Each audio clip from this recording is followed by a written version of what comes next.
Bien, buenas noches. Estamos nuevamente en nuestro panorama del cine y las artes audiovisuales y nos encontramos con Juan Bellini, ¿cómo ¿Qué estás? tal, Chino? Buenas noches. Y con Juan Bautista. ¿Bautista es? Sí, Marcellandi, hola, Chino. Juanba, que está operando la cuestión sonora y preparándose críticamente.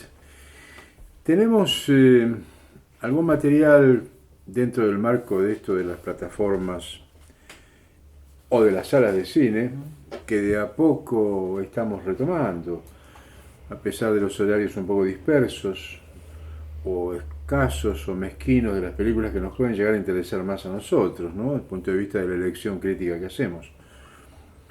Pero estamos tratando de recuperar también aquellas relaciones culturales que están vinculadas a nuestra visión.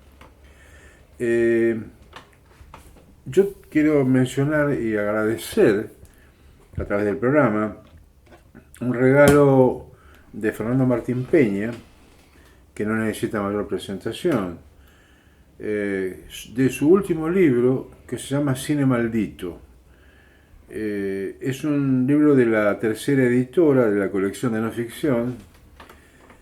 Tiene una tapa negra con una multiplicación de bobinas cinematográficas de albergue de películas que se repiten al infinito. Y adentro, en el índice, hay un índice muy interesante de lo que Fernando Peña considera lo que es aquello que ha sido de alguna manera negado o olvidado o no reconocido suficientemente, ¿no? Y en ese índice coloca las siguientes películas: El fantasma de la ópera, Napoleón, Afrodita, Yo Claudio, Too Much Johnson, Sierra de Teruel, Hitchcock Maldito, Todo es Verdad, The Life and Death of Colonel Blimp, Sangre Negra, Evita y el Cine, Día de Fiesta, Camila O'Gorman, Pobre Sabrá Siempre, El Amor a los 20 años, Arrusa, El Ladrón y el Zapatero, Ufa con el Sexo, Informes y Testimonios, Juan como si nada hubiera sucedido y Cartas a una cineasta desconocida, a un cineasta desconocido. Luego hay unas fichas para un diccionario de cine maldito. En todas estas películas están incluidas dos películas, una en la que participé, de la cual soy codirector, de Informe y Testimonio sobre la tortura política, y le dedica 4 o 5 páginas estupendas que son entrevistas y conversaciones a lo largo de muchos años con Fernando. Y me parece que es esa selección extraordinaria que Fernando tiene, de una enorme objetividad, una gran claridad de construcción expositiva para presentar una película o para presentar un texto o un tema ligado a la cultura. Y por supuesto Juan, como si nada hubiera sucedido, que es muy citada por el mundo testimonial, documental y cinéfilo, por ser una película de Carlitos Echeverría sobre el único desaparecido de Bariloche, que fue amigo de él cuando era estudiante de la secundaria, y que fue su tesis de graduación en la escuela de Múnich, cuando estuvo en ese largo exilio y formación, incluso de su vínculo con Bayer, que también estuvo en Alemania por su propio origen. Es decir, que Informe y Testimonios se encuentra acá en la página 219 y a mí personalmente me conmueve mucho ver, después de mucho tiempo, en principio entender que nuestra película que hicimos con Silvia Oroz, con Alfredo Oroz, con Ricardo Moretti, con Diego Eijo, con Eduardo Llorelo y yo, eh, tiene un reconocimiento muy significativo y una comparación con Cine de la Base y con la hora de los hornos y ese periodo histórico, ¿no? Es más, describe largamente dónde se proyectó, describe también los destinos después de cada uno de los que hicimos las películas. Y dice algo así como: en 2007 se exhibió por primera vez en la TV argentina, en el marco del programa Filmoteca, temas de cine, con la presencia mía en el estudio. Como escribió el periodista Oscar Tafetani, las imágenes y las palabras de informe y testimonios resultan proféticas. Anuncian la represión clandestina y masiva. Anuncian el surgimiento de las madres. Son proféticas porque en aquel momento calaron hondamente en lo real. Se acercaban al hecho represivo hasta tocarlo. Se aproximaban a la tortura hasta palparla en su desnudez. Es una hermosa descripción que hizo Oscar Tafetani, amigo y periodista hace muchísimo tiempo. Así que yo agradezco que nos haya colocado en este marco muy interesante de Fernando, que es una militancia de él, de dar a conocer lo que no es masivo y canónico, ¿no? Es decir, lo que está en el cine mismo, en la entraña mismo del cine, y al mismo tiempo es una descripción profundamente seria, responsable, un historiador de calidad. Así que yo agradezco este regalo de Fernando y su cariño hacia nuestro trabajo y en particular hacia mí, cosa que yo le trato de devolver cada vez que puedo, ¿no? Veamos qué películas hemos logrado ver y poder comentar hoy para alentar a nuestra cinefilia y a nuestros compañeros y compañeras la actitud de acercarse al cine. Sí, yo fui a ver Asia, que es una película de Israel que la pasa en el Cinema Paradiso acá en La Plata, o sea, en las salas comerciales, que no es algo común, digamos, que películas israelíes lleguen a nuestra ciudad, ¿no? A veces sí, cuando uno va a Buenos Aires, al Cosmos UBA, ¿no? Pero acá, o a la Lugones, pero acá en La Plata, no a los lugares comerciales. Y esta vez sí, el Cinema Paradiso está esta película de la que también voy a hablar en el programa. Que me pareció interesante, me pareció una película sobre un tema que es la relación de una madre con su hija adolescente que tiene una enfermedad degenerativa. Tiene algunas cuestiones, la madre es enfermera, más o menos te vas dando cuenta de lo que va a pasar, o sea, es una enfermedad degenerativa, va a terminar en la muerte de la nena, digamos, una menor de edad, tiene 16 años, está la cuestión de la eutanasia, y tiene algunas cosas que hacen así como para pensar, porque por ejemplo es una chica que quiere tener, antes de morirse quiere dejar de ser virgen y la cuida un compañero de ella, de la madre que es enfermero, y un poco como que la madre lo alienta a que tenga relaciones con su hija, ¿no? Es una cuestión así un poco no habitual de pensarlo de esa manera, nunca terminan teniendo relaciones sexuales, pero bueno, eso está planteado, y a veces también cuando uno ve películas de otros países con algunas problemáticas, hay alguna referencia a que parece que es árabe el personaje, ¿no? Por lo menos se lo pregunta a la hija, como esa cuestión, digamos, de Israel, ¿no? La problemática que tiene, ¿no? Con Palestina, que está presente, o sea, está sin ser dicho, aparece ahí mencionado un poquito, pero tiene mucho de cuestión cotidiana y de relación madre-hija, que me parece que, no sé, por lo menos a veces lo que uno no encuentra en el cine argentino, un relato donde no tenga que justamente todo desembocar en tragedia o en sangre, ¿no? O sea, en disfuncionalidad. Claro. Esta es una historia, podemos decir una historia mínima, ¿no? Aunque estamos hablando de la vida y la muerte, porque la chica termina muriendo, ¿no? Y más o menos, digo, no estoy esta cuestión del spoiler, sino que más o menos uno se da cuenta que eso va a pasar, o sea, porque, insisto, tiene una enfermedad degenerativa y todo el tiempo, por cómo te va llevando la película, te das me cuenta. produce lo contrario, el conocimiento de la solución narrativa. Me produce un mayor interés, porque justamente lo que veo es que en el marco de ese destino y de lucha, uno no sabe cuál es el destino final, pero lucha. Sí, Y sí. si uno sabe narrativamente que el final es el de la muerte de la muchacha, valoriza mucho más la lucha. Claro. Es decir, se entiende más las Sí. razones de la existencia. Nosotros nunca hacemos las cosas, los seres humanos, Sí, sí. calculando si tiene tal efecto o no, por lo menos en estos temas de vida y muerte, Sí. sino que luchamos para que eso no se produzca como elemento. Pero cuando eso sucede, es mejor entenderlo en el relato, porque en todo caso es como dice Saer, ¿no?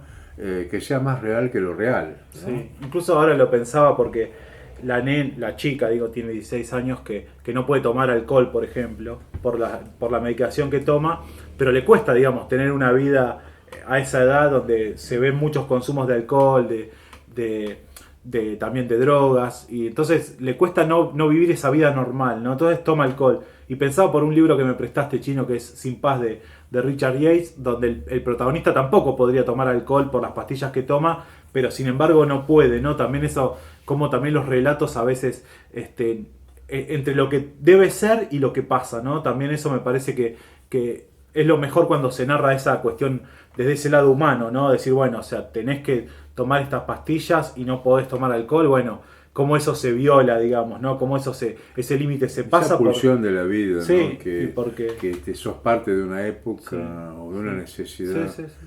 Y la inhibición, producto de una prohibición, en este caso por una patología.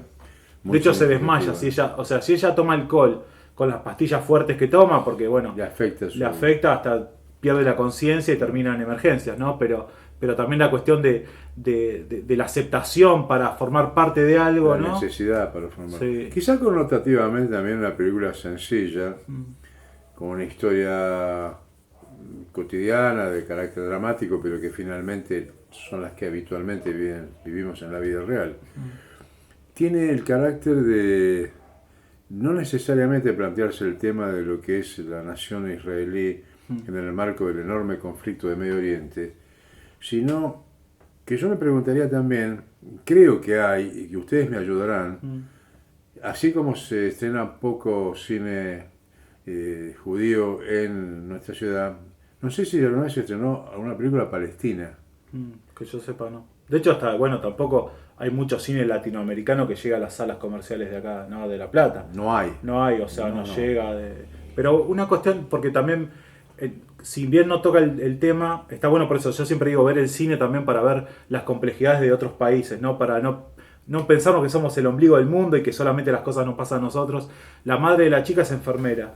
Y el hospital que presentan de Israel es un hospital común, digamos. O sea, es un hospital público, pero quiero decir que no es un lugar de calidad, ¿no? Porque también esto con la pandemia, que siempre el ejemplo que era Israel o Alemania, ¿no? También tuvieron conflictos, son lugares donde no, o sea, no es que la humanidad funciona en todos lados menos en la Argentina, ¿no? Porque eso es una idea muy desde chauvinista. Sí, chauvinista, hasta es soberbia, ¿no? Hasta desde lo negativo. Irracional. Claro, entonces también eso a veces el cine te acerca a ver realidades donde, bueno, la madre de esta chica, eso, trabaja mucho en el hospital, pero casi que para tener relaciones con gente, relaciones sexuales, todo, tiene que mentirle a la hija porque si no, no puede, porque para justificar que pueda salir, de hecho en un momento se van las dos a hacer a ir a una playa y ella dice, bueno, esto me sale casi todo el sueldo, ¿no? O sea, la cuestión de poder salir y poder tener unas pequeñas vacaciones, ¿no? Hay una crisis mundial, evidentemente. Y esto que uno dice que es obvio, bueno, a veces está bueno verlo en series, en películas, en libros, ¿no? Como que no digo para tranquilizarse y para no hacer nada, pero sí para no pensar justamente que todos los problemas son nuestros, ¿no? O sea, de Argentina. Es más complejo. Es una realización de quién, ¿te acordás? No, lo anoté, no lo conocía, es una película del 2020, saco acá la libreta. Ahí está, ¿cómo se llama? Ruti Privar. Ruti Privar, de que no tenía ninguna noticia. Sé que la actriz ganó un premio, la actriz protagónica, que está bien, o sea, las actuaciones están bien, esas cosas que uno ve muchas veces en el cine que llega, que bueno, que no sé, las actuaciones son buenas, ¿no? Digo, y son convincentes y de hecho uno le cree a la chica que está teniendo una enfermedad degenerativa, uno le cree al personaje, es una chica joven, y a la madre también, esa desesperación que no está impostada, me parece. Por lo menos no se nota esa cuestión, ¿no? Sino que, digo, no, yo también me estoy dando cuenta que la estoy elogiando mucho. Digo, no es una gran película, pero es una película interesante. Me parece que eso es lo que a Propone veces, mucho en esta época. por eso es muchísimo, ¿no? Es lo que uno Sí. pide a Eh, veces. no sabes si se va a mantener. Tiene 3 horarios, hoy es miércoles, sería, no sabemos hasta mañana, pero como fue un estreno, yo calculo que algún horario va a tener, o sea, Seguramente. de hecho no dice en la página Y la película se últimos llama días, Asia. Asia. Asia que es el nombre de la madre. Ah, de la Sí, madre. sí, no tiene nada que ver con el continente, más allá que a Israel pertenezca a Asia. Sí, no, me hace acordar a Asia Argento, la hija de Sí, Darío Argento, ¿no? sí, pero... Y bueno, entonces la recomendamos, Sí, lo Asia. recomendamos Es un film de sala en el en el Paradiso. Cinema Paraíso. Y hacemos una pausa.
Buenas noches, ¿cómo están? Aquí volvemos a estar en Panorama del Cine hoy para hablarles de una película que tiene mucho que ver con la ciudad de La Plata y con el exilio, un exilio físico, pero también un exilio artístico en relación a muchos de los relatos que circulan sobre cómo la dictadura ha impactado fuertemente esta ciudad, ¿no? Estamos hablando de La Casa de los Conejos, una película que se estrenó hace muy poquito en los cines comerciales, dirigida por Valeria Selinger, y que está basada, podemos decir, en la novela o en la obra literaria de Laura Alcoba, La Casa de los Conejos, que lleva el mismo nombre. La novela o novela autobiográfica de Laura Alcoba narra la historia de la misma Laura, que está en la casa de los conejos, que es esta casa que tiene como coartada la cría de conejos, pero que en realidad imprimía la revista de Evita Montonera. Es una historia muy conocida, decía, en la ciudad de La Plata, que atraviesa la ciudad porque todavía tenemos esa casa acribillada por las balas como monumento de la memoria en las calles de esta ciudad, y que nos recuerdan siempre que podemos que aún no ha aparecido Clara Naí, cuya madre y padre han sido desaparecidos en esa emboscada en nuestra dictadura tan atroz que tuvimos en la Argentina. La película de Selinger, al contrario de la autobiografía o novela autobiográfica de Laura Alcoba, y también de un libro que recomiendo, que es de un periodista platense, Lalo Panseira, que se llama Dar la vida, sobre esta misma historia. La ficción, decimos, al contrario de estas dos narrativas más literarias y periodísticas, tiene la fortaleza de contar con muy buenos actores, incluso la muchacha pequeña que hace de Laura en la ficción es hija de hijas de detenidos desaparecidos, estamos hablando de Lucía García, pero tiene la debilidad de no poder contar, quizás porque su realizadora no vive en la Argentina hace mucho tiempo, de no poder contar la dictadura. Lo que hace es contar esta historia casi a modo de fábula de una niña que vivía en esa casa, que no comprendía muy bien qué es lo que estaba sucediendo o que vivía una realidad que no era del todo la real, que tiene una madre que es buscada intensamente, unos abuelos que siempre son los que se quedan con los hijos y las hijas de los hijos y las hijas de los detenidos y desaparecidos, y una historia que si vos no conocés efectivamente el caso de Clara Naí, de Diana Teruggi, etc., queda con muchas grietas abiertas, digamos. Una película que yo comentaba con un compañero luego de verla, es la película que menos habla de la dictadura que vi en el último tiempo, digamos, y es un caso emblemático de la dictadura en la Argentina, una película muy cerrada que tiene planos sumamente impuestos en relación a lo que significó el golpe de Estado en el país y que solamente se centra en esa niña, que es una niña que por momentos pareciera no estar situada en el contexto real. Hay una escena en la que juegan al truco, cantan, y pareciera una cotidianidad que no niego que la haya en un momento de lucha como ese, sí, que también había algarabía, que había familia, que había una construcción social, que el lazo estaba presente, pero no de esa manera tan desdibujada, donde lo que la revista Evita Montonera, por ejemplo, casi no aparece en la película, y eso me parece que es un síntoma de los modos en los que estamos narrando hoy en la ficción, que los desconectamos de la política, y eso hace que las ficciones no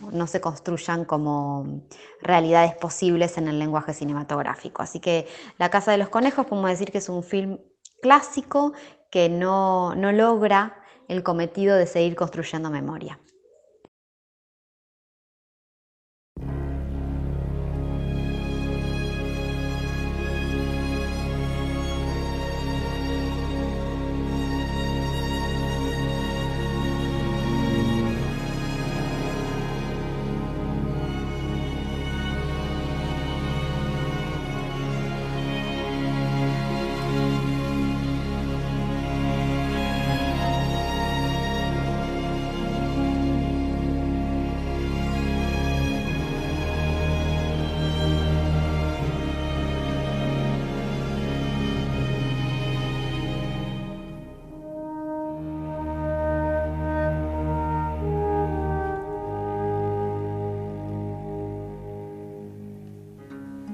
Será difícil de comprender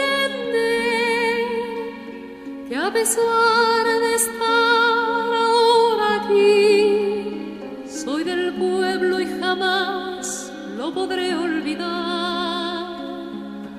Debéis creerme, mis lujos son solamente un disfraz, un juego burgués, nada más. Las reglas del ceremonial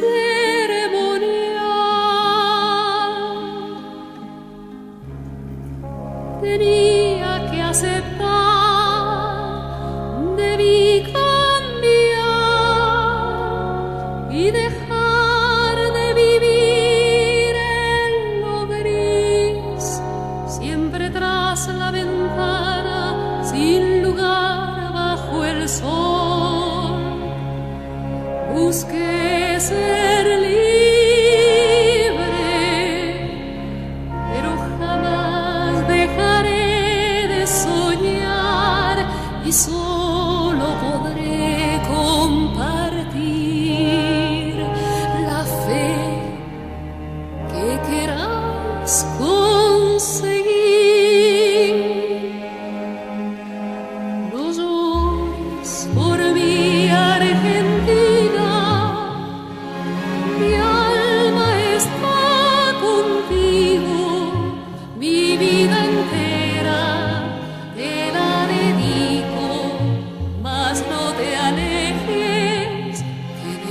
necesito.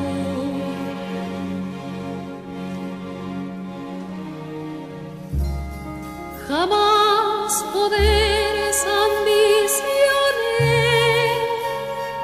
mentiras dijeron de mí, mi lugar vuestro es, por vosotros luché, yo solo quiero sentiros muy cerca, poder intentar abrir mi ventana y saber que nunca me van a olvidar.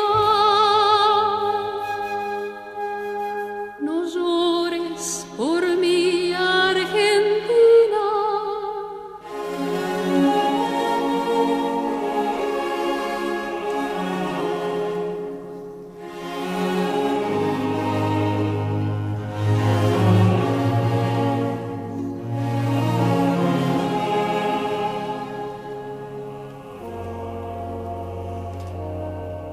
No llores por mi Argentina, mi alma está contigo, mi vida entera te la dedico, mas no te alejes, te necesito. ¿Qué podré decir para convenceros de mi verdad?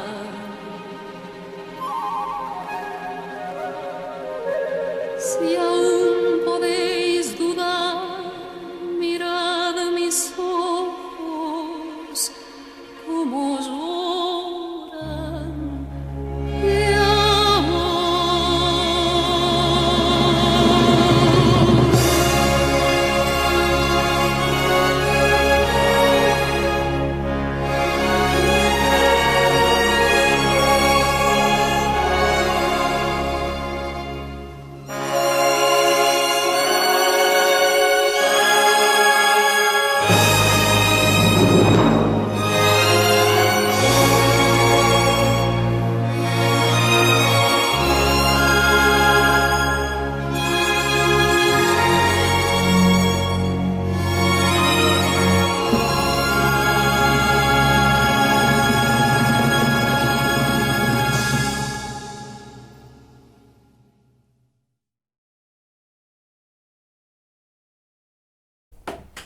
Bien, siempre es conmovedor escuchar este tema, que es extraordinario, ¿no? Dos ingleses son los Sí. de la ópera Evita. Qué tema motivador, ¿no?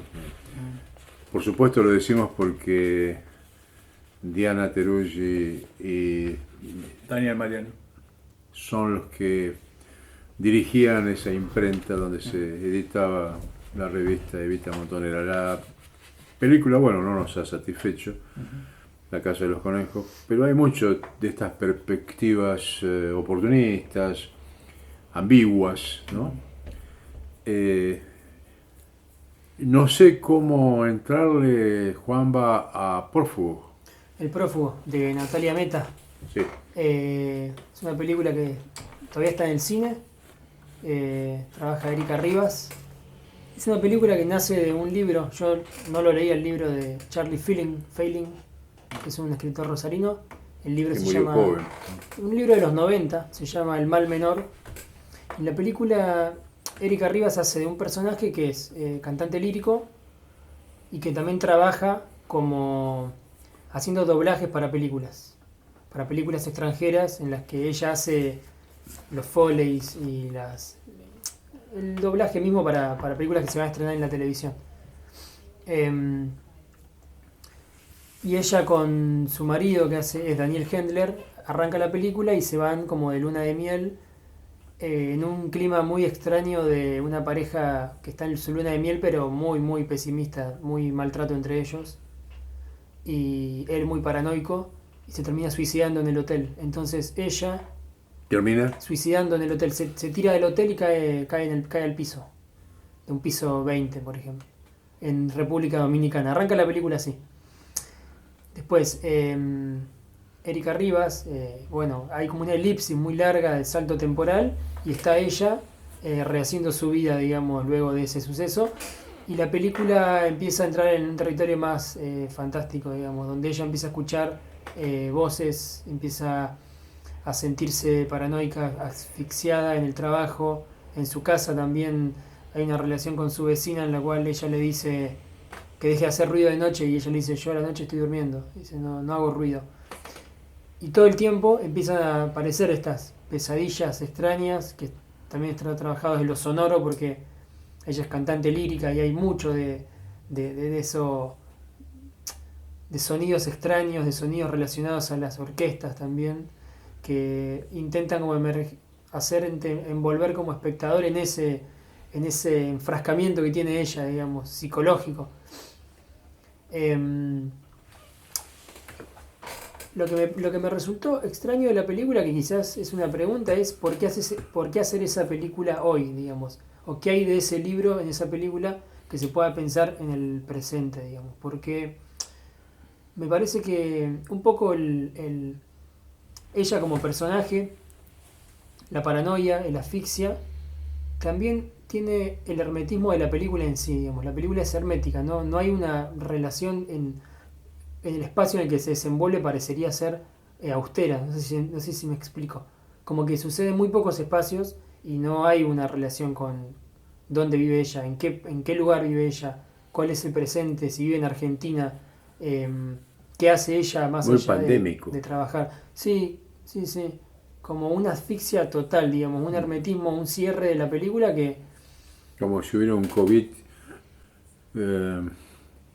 moral, ideológico, ¿no? Es decir, algo que infecta pero que no es fisiológico sino existencial, ¿no? Sí, y me interesa la novela igual, leerla, me interesaría porque hablando con Juan Artero, columnista del programa, él me dijo que la leyó y no vio la película, la leyó antes y me dice que hace alusión bastante a la cocaína, el libro, y en la película eso no está. O sea, no está en términos explícitos, pero... Está bien, porque me parece que Natalia Meta trabaja más la idea de, en todo caso, un personaje femenino en el marco de la brigada feminista. Sí, Erika Rivas, hace ella. Que tiene el peso de un masculino, diríamos, en términos policiales, que la ha abandonado de la peor manera. Es decir, con un hueco trágico como es el suicidio. Y fundamentalmente... el presente, me parece, es el de lo que vos señalabas, el pesimismo, Sí. que no ve horizonte de transformación posible y que se ve envuelto, y los personajes envueltos más que son protagonistas de su propio destino, ¿no? Sí, la película ya arranca con las relaciones sociales rotas, digamos, entre ellos. Claro. O sea, están de luna de miel y se tratan muy mal. Entonces, ¿qué escapatoria, qué salida hay en eso si son dos personas que supuestamente se quieren y están en un hotel pasándola mal y sufriendo? Y Erika Rivas después de... Hay un cuento, entre otros, que debe haber muchos, que a mí siempre me impresionó mucho, que Abelardo Castillo lo sacaba en las revistas, lo sacó alguna vez en alguna de sus revistas, no sé si El Grillo de Papel o El Ornitorrinco, de Salinger, que se llama Un hermoso día...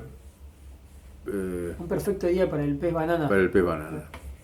Me hiciste acordar eso, que es el de un hombre que está en un hotel, en un lugar de costa, una especie de Miami, y que tiene un despertar normal, una cotidianeidad lógica.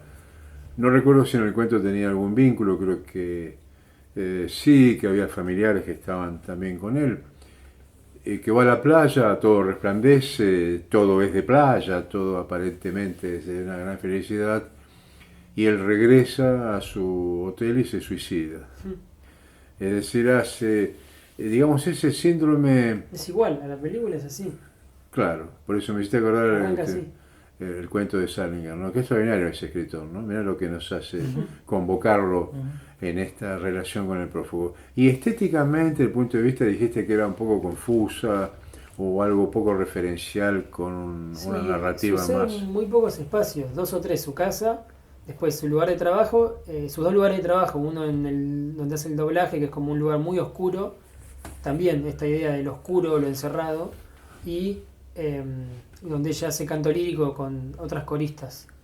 Suceden esos 3 espacios y aparece un momento Cecilia Roth, que hace de la madre de ella, que la viene medio como a ayudar después del suicidio del marido, y que termina siendo asfixiante también, porque no le importa mucho cómo está, sino lo que le importa es que ella, como parece una madre exigente, digamos, una madre exigente con ella, le dice que se cuide las cuerdas vocales, de que, ella está atravesando un duelo y lo que le importa es eso, básicamente. Ustedes dos se han venido muy bien hoy, ¿eh? Una película de israelí donde la madre asiste a la muerte de su hija, donde en este caso el prófugo también, una actualización de Natalia Meta de aquel texto de Fielding, que quizás se refería más a una especie de evasión o consumo, pero sin ninguna duda,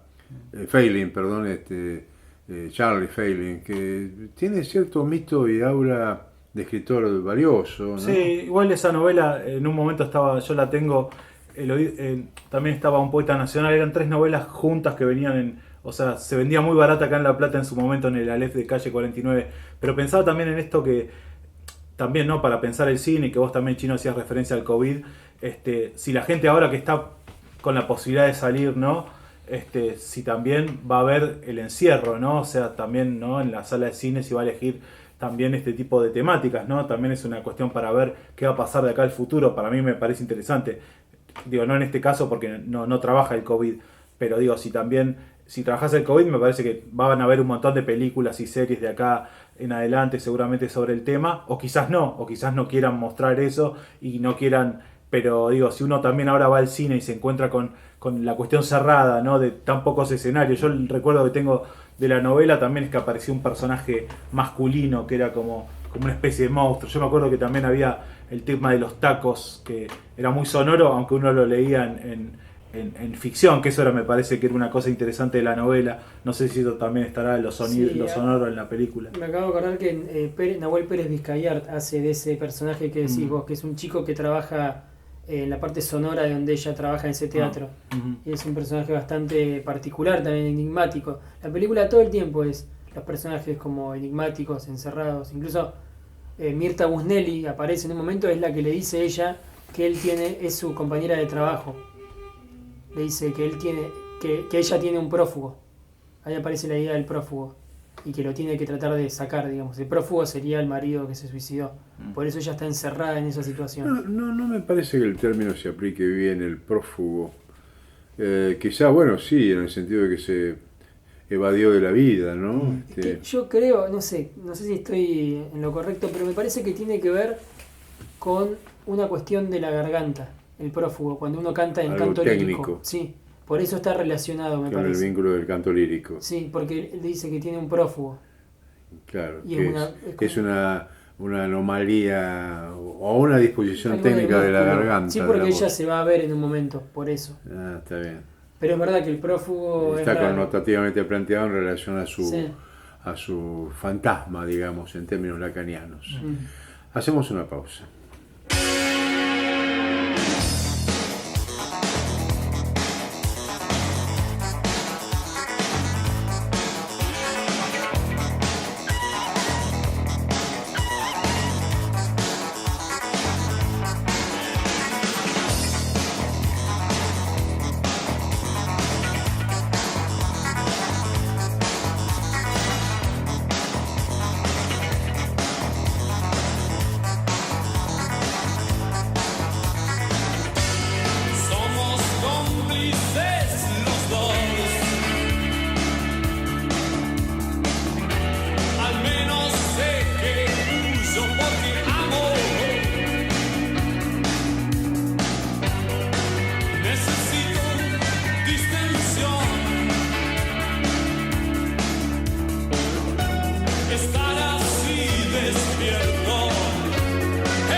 quería referirme a la entrevista a Nicolás Prividera que presentó en la Sala Lugones. Nosotros no tenemos una sala tipo Lugones en la Ciudad de La Plata, sí la SELEC podría ser, pero no tiene los horarios ni la sistematicidad profesional de un cine abierto a distintos momentos del día. Y bueno, con una programación sistemática y además con las estructuras y comodidades que requeriría una sala ligada a este concepto de un cine cultural, artístico de nivel. Y entonces en la Lugones se da Adiós a la memoria, que el director de M y Tierra de los Padres señala que toda memoria se construye en diálogo con los otros, dice, en una entrevista de Oscar Ranzani del día 30 de octubre de este año, sea la memoria familiar, esos otros, sea la memoria social, la memoria histórica. Pero hay un recuadro que me interesa leer, porque tiene mucho que ver con esta idea de adjudicarle al pueblo argentino, por ejemplo, con lo de Maradona, o con la Casa de los Conejos, una desmemoria. Y nosotros estamos en contra de eso. Estamos siempre planteando que el pueblo argentino hizo lo que pudo en las condiciones históricas que pudo. Y que el terrorismo de Estado no puede ser adjudicado a un acuerdo, a una vacilación o a una complicidad. Sin embargo, acá dice una interrogante que se desprende al ver Adiós a la memoria, es si Nicolás Prividera quiso establecer en su nuevo film una relación que se traza entre el olvido de su padre intencional y luego involuntario, y entre un país involuntario porque se enferma, tiene una enfermedad que lo limita en su memoria, y entre un país y una sociedad que en determinado momento prefirió el olvido de la memoria. Ese es el comienzo de la nota en recuadro, que supongo que es el mismo Ranzani, ese que lo dice, que espero que se haga cargo, porque decir que en cierto momento prefirió el olvido de la memoria, el país que hizo con Alfonsín el juicio a las juntas, que fundó Madres Plaza de Mayo, que fundó la Asamblea Permanente de Derechos del Mundo, la Liga Argentina por los Derechos del Hombre, Abuelas de Plaza de Mayo, el equipo de antropología forense, le vienen a decirnos que la Argentina no tiene memoria. Sí, que incluso ahora se siguen juzgando, digamos. Pero realmente es una tesis tan perversa. Y acá lo sigue planteando, no quisiera ser tan lineal, dice, citando a Prividera, porque me parece que es más compleja la cuestión.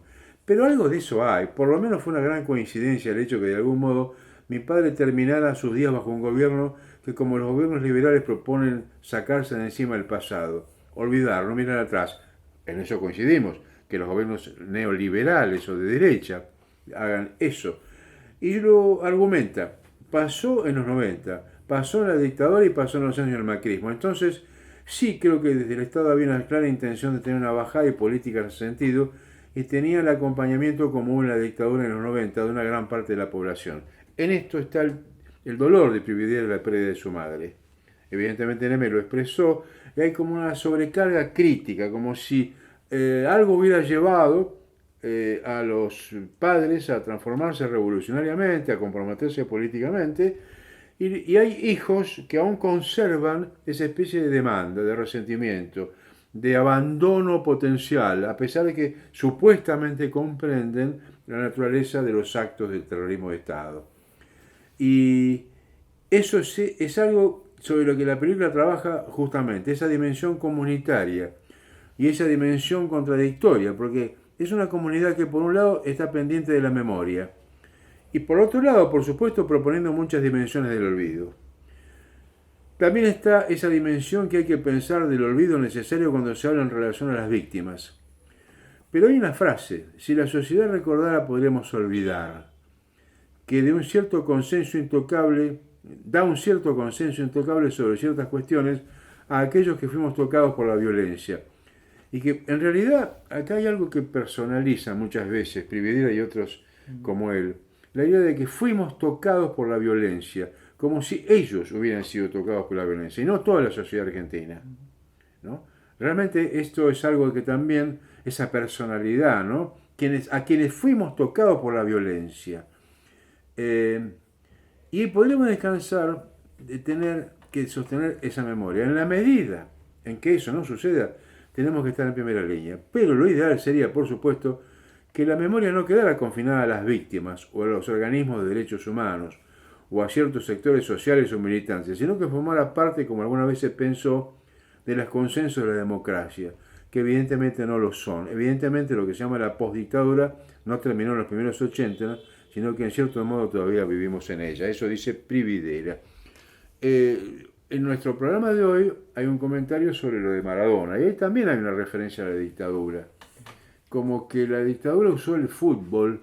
En el primer capítulo hay un cartelito, e incluso la escena donde él se baja con el padre y se enfrenta a los militares tratando de sostener la ayuda a un muchacho joven que estaban interrogándolo, y le piden que haga jueguitos con las pelotas, ya que juega al fútbol irónicamente, y se quedan pasmados y sorprendidos. A pesar de eso, de que hay un pueblo que sigue jugando al fútbol, que es el caso de Diego, que se baja después de venir de una práctica de donde se tomaban el micro con el padre y volvían, él hace esa extraordinaria artesanía, y sin embargo la manipulación for sport, digo yo, de esta serie, el fútbol fue utilizado para encubrir los crímenes de la dictadura.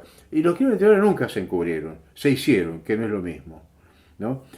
No sé qué opinan ustedes de la película de Prividera, Adiós al olvido. Sí, un poco por ahí lo que vos decís, Chino, también incluso la cuestión de su padre también da un poco a veces de pudor a uno verlo como espectador, ¿no? Porque también vemos el tema de cómo su padre está teniendo, bueno, el olvido, ¿no? Seguramente es Alzheimer la enfermedad que tiene, ¿no? Y también es fuerte desde ese lado y bueno, eso también tiene... Sí, él pregunta incluso quién es esa mujer que era su esposa, claro, ¿no? Yo personalmente creo que en Prividera hay un tono de cierto acercamiento morboso a su padre y también a la memoria de su madre Neme. Me parece que esa relación en la que él se pone en estado neutro, que asiste a esa conversación con el padre induciéndola y que luego lo sigue en distintas circunstancias de la evasión, hay una primera sobrecarga crítica, segundo un cierto distanciamiento cínico y en cierto sentido una delectación morbosa. ¿Por qué? Porque para decirlo en términos, yo que también soy cineasta además de crítico, jamás hubiera filmado a mi padre así. Y creo que tiene mucho que ver con el pase de cuentas, el pase de boleta que hace esta generación de hijos. Como diciendo, vos tendrías que haberte preocupado, no tendrías que haber dejado a nosotros, o haber abandonado a nuestra mamá y a mi mamá y a nosotros, a nuestros hermanos, y a mí y a mi hermano, y sino que tendrías que haberte hecho cargo y ahora ni siquiera te acordás. Por supuesto, tiene una patología. Claro. Y en esa patología uno no puede diferenciar qué es lo que le cuestiona al padre, con un título que además es claramente emblemático, Adiós a la memoria. Y no hay adiós a la memoria. En realidad la memoria nunca se va a poder disolver, nunca la vamos a ver retirada. La memoria es algo lúcido de la sociedad y siempre aparece como necesidad el revisar ese pasado histórico.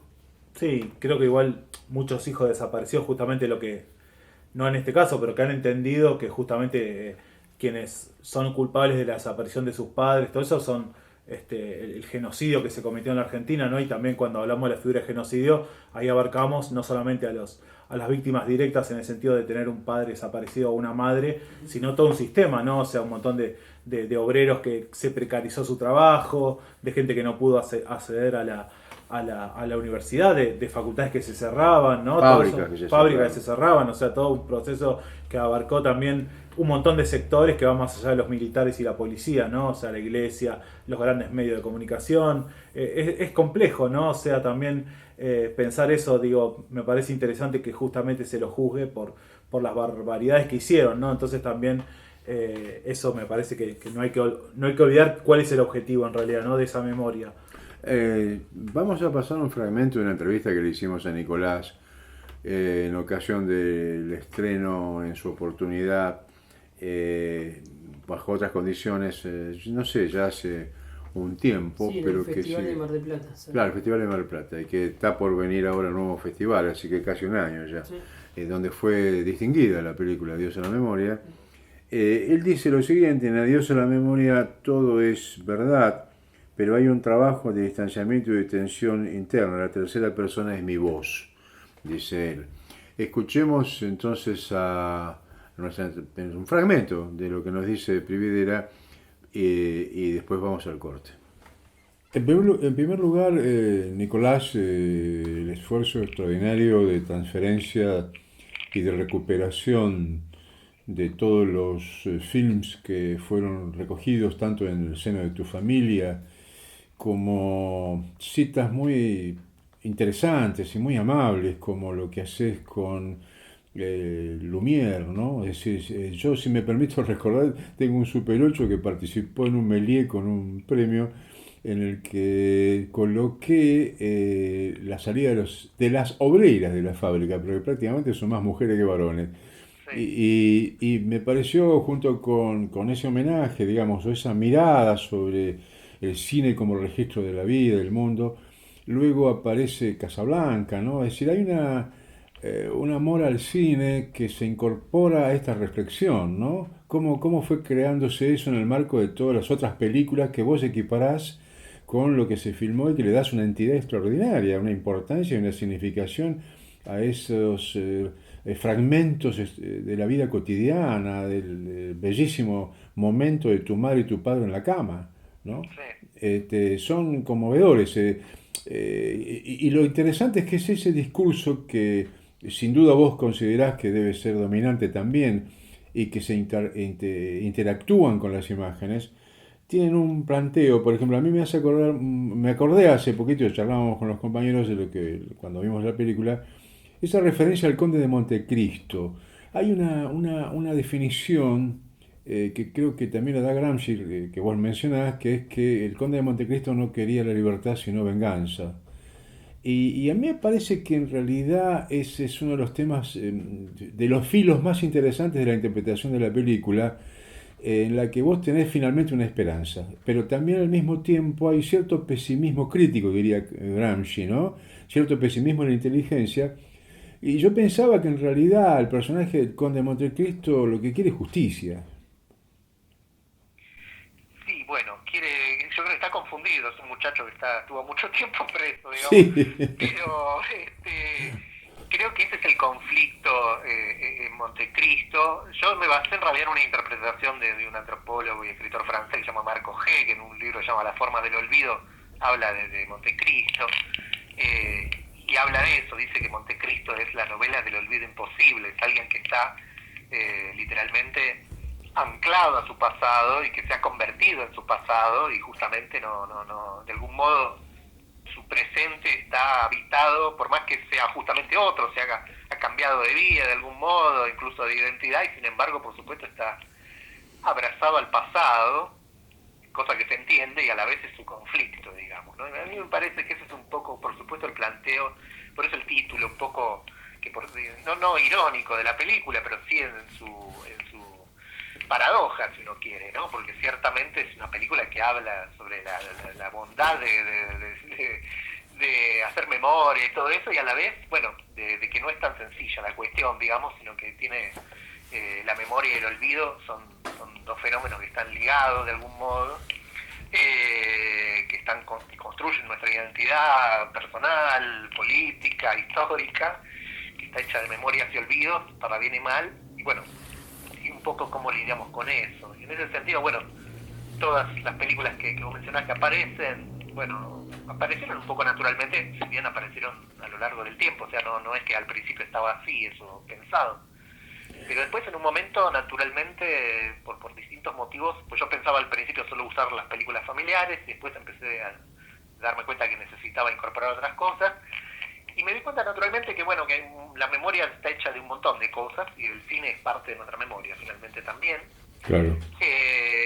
Y bueno, pensando en eso fue fácil, digo, una vez asumido esa cuestión, fue una cuestión más bien formal de cómo hacer ingresar esos materiales, pero bueno, fueron como uno de los materiales más de los que forman la parte de la película, que es donde hay canciones, hay objetos, hay otras cosas, digamos, además de la base, por supuesto, que son las películas familiares, y todas están ligadas de algún modo a esta idea de que todos esos elementos son soportes de algún tipo de memoria, digamos, ¿no?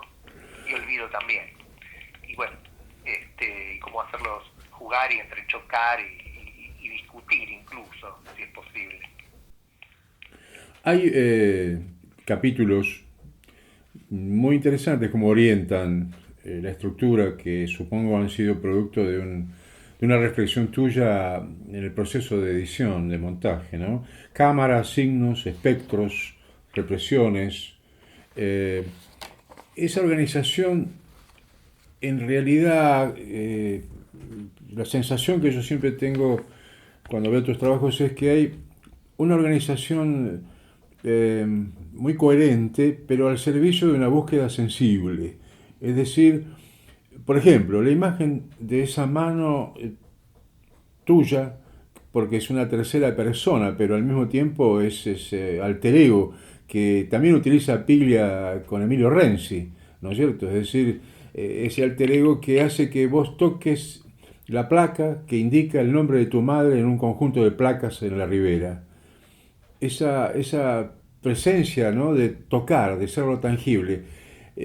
Yo creo que vos confiás en el cine como eso, un lugar de tangibilidad, de contacto, de poder rozarnos con el mundo a partir de la imagen. Lo que te da confianza en la imagen. Si esto es así, comentame. Bueno, no, te agradezco, me haces pensar un poco que efectivamente creo que es así, sí, sí. De hecho, por eso también una elección que es intuitiva, pero que está conectada con esto, que es las películas aparecen, como fue digitalizado, se ve el marco, ¿no? Se ven las perforaciones, se ve se ve la materialidad de ese material. No está recortado, digamos. Se lo ve tal como es, digámoslo así, incluso con sus imperfecciones. Y es como un objeto más, si bien es un objeto que se mueve y que tiene imágenes, digamos, pero todo tiene una cualidad material, sí. Y como tal, justamente es algo degradable, porque por supuesto la materia está condenada a la entropía, digamos, ¿no? Y en cierto modo a la desaparición o al paso del tiempo, en fin. Entonces, para mí tiene esa doble condición, porque a la vez el cine logra, como ya sabemos, y dijo famosamente Bazán, lo de embalsamar, y a la vez es una especie de inmortalidad extraña, ¿no? Un poco la invención de Morel también, digamos, ¿no? Esa cosa, pero a la vez todo lo que está registrando está condenado a su vez, ¿no? Entonces está condenado y está salvado en las películas a la vez. Tiene esa doble dimensión también paradójica que me interesaba, y de hecho, bueno, también retomo lo que dijiste de los títulos, creo que nadie lo señaló también, pero la idea era esos intertítulos, esas palabras también tienen un doble sentido, o sea, son todas palabras que significan dos cosas, incluso cámaras, porque cámara es por supuesto la cámara de cine, digamos, o la cámara fotográfica, pero también en el sentido del título de Barthes, que es la cámara lúcida, también es algo de Le Chambre en francés, ¿no? Es la habitación, es un lugar privado y cerrado. Hay algo del tema del encierro, que es otro de los temas para mí de la película y que lo fui encontrando también, ¿no? Es decir, bueno, ese era como el eje, ¿no? Cómo a veces nos encierran o nos encerramos y cómo en todo caso podemos salir de ese encierro también. Hola Nicolás, acá Juan Barceliandi. ¿Qué tal? Yo te quería comentar y preguntar algo en relación a un artículo que salió de Oscar Cuervo hoy, bastante chiquito, sobre tu película, en el cual él dice que tus películas, tus obras en general, tanto los artículos del blog o El País del Cine, proponen siempre discutir, una discusión. Y te quería preguntar, tal vez para quien no te conozca, ¿por qué pensás que en el nuevo cine argentino de este último tiempo se ha obturado esa idea de discutir políticamente el cine, la imagen? Bueno, yo creo que las cosas, por suerte, en un punto van, como todo, inevitablemente van cambiando. Yo creo que hay signos de otras cosas también. Acaba de terminar el Festival de Mar del Plata, yo he visto cosas muy interesantes, qué sé yo. Por ahí más en el documental que en la ficción, pero he visto Río Turbio, un documental de Tatiana Massú, que me parece muy interesante. E incluso, bueno, ahora sí recuerdo, y además lo menciono porque creo que es de La Plata, ¿no? Me resultó muy llamativo una película llamada Historia de lo Oculto, Sí. Y a mí me parece que ahí, por el lado de los géneros y por el lado de incluso un cine que aparentemente no se toma demasiado en serio, y debería, aparecen cosas interesantes, aparecen ciertas meditaciones sobre todas estas cuestiones, no de un modo directo, de un modo tal vez más indirecto, pero que a mí me resultan mucho más interesantes a veces que películas que lo abordan de un modo más directo y más convencional. Entonces, digo, siempre es por ahí en los márgenes o en las grietas, pero están apareciendo otras cosas, más allá de esa convención, de ese nuevo cine argentino, efectivamente, que en algún momento, como hijo de los 90, renunció un poco a la historia y a pensar el pasado. También incluso en ese cine más, no solo el independiente, el industrial, de algún modo ha vuelto el pasado, si uno piensa en películas como Rojo, La larga noche de Francisco Santi, digamos, ahí hay otra cosa también, ¿no? Es una especie de segunda generación en la que vuelve ciertas discusiones sobre el pasado y por lo tanto también sobre el presente. Entonces, de a poco, bueno, son movimientos que dan un poco de esperanza en que, bueno, la cosa tampoco es tan monolítica y que podemos esperar ver otras cosas también en el futuro. Bien, hasta acá llegamos en el día de hoy. Juan Bellini y Juan Barcellanti, les agradezco mucho sus intervenciones, han sido muy sesudas y atractivas. Recuerden que hemos hablado de la película Asia y de la película El prófugo, de la película de Prividera, de Maradona, y bueno, seguiremos. Y del libro del cine maldito. Del libro Cine Maldito de Fernando Peña. Nada más por hoy, hasta la próxima y seguiremos el otro viernes y espero que gane la selección. Hasta la próxima.